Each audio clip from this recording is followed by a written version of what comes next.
ગાંધી જયંતિ નિમિત્તે નાગરિક સંરક્ષણ દળ દ્વારા સ્વચ્છતા પખવાડિયા અંતર્ગત મકરપુરા ડેરી 4 રસ્તાથી શાંતિનગર સુધી માર્ગ પર પડેલા કચરાની સાફ સફાઈ કરવામાં આવી।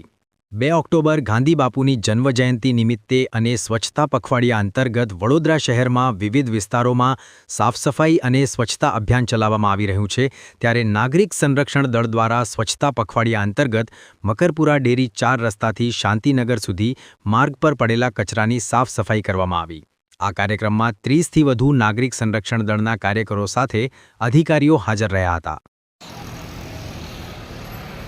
આજ રોજ ગાંધી જયંતિ નિમિત્તે અમે સ્વચ્છતા અભિયાનનું આયોજન રાખેલું, જે સિવિલ ડિફેન્સ વડોદરા અને મકરપુરા ડિવિઝને ભેગા મળીને ખૂબ ખંતથી કામ કરેલું છે બધાએ, અને બધાને એ બદલ આભાર।